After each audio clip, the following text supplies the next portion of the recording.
Hello, my name is Brooke Hadley, and I will be talking about coronary artery disease among low income socioeconomic status communities.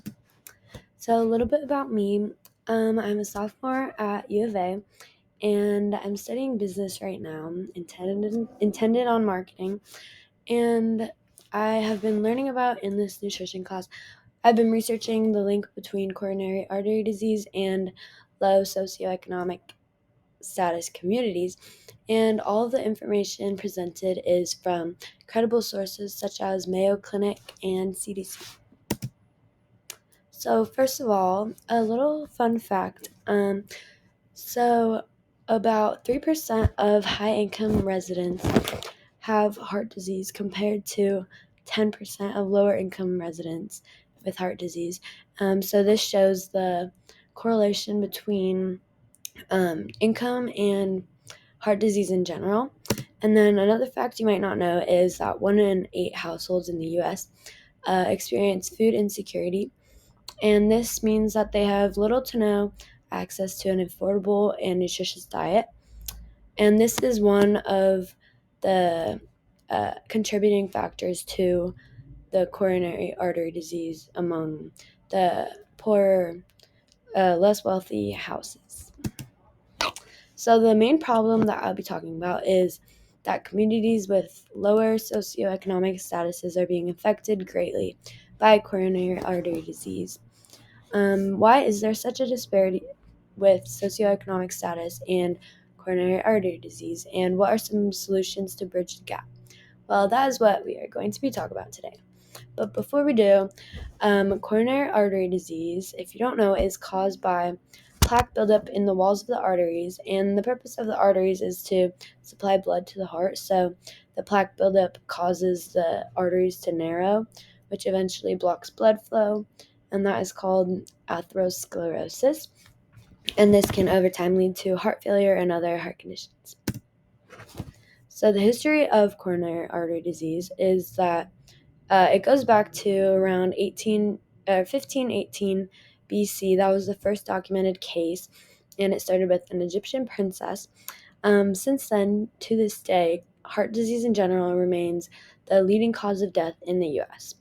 But now we have much more advanced technology, such as the discovery of bypass surgery and angioplasty, as well as new technology including the ECG and angiography to help with cardiac problems.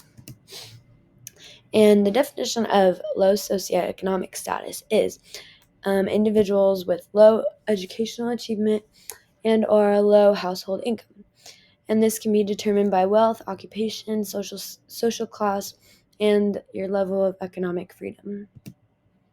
So some contributing factors to this disparity, it's mainly overall just a lack of resources. So some of these can be limited access to health care, poor nutrition and limited access to healthy foods, high stress levels, which is a big contributor to heart disease and problems in general.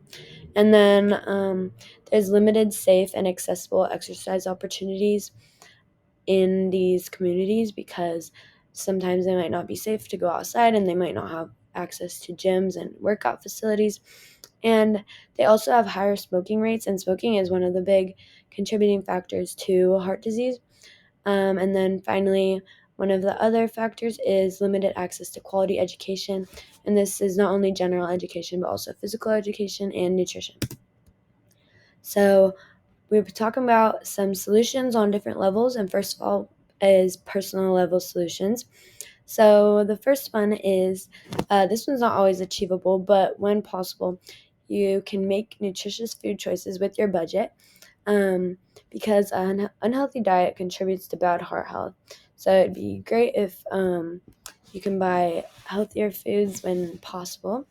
And then the second one is to engage in physical activity every day, whether this is something as simple as just a walk outside or at-home workout if you can't go anywhere to work out. But any type of movement every day will really help your cardiovascular health and overall well-being. A third one is stress management practices, because stress is a very high cause of heart problems, and these can include mindfulness, deep breathing, yoga, and overall this just lowers your blood pressure. Finally, we have creating a supportive environment in your community. This goes along with just kind of stress management and boosting your mood, because you strengthen your social bonds and have more of like just a supportive environment. And then next we'll be talking about community level solutions. So we have exercise classes and fitness programs. Now these can just be like free or low cost or anything.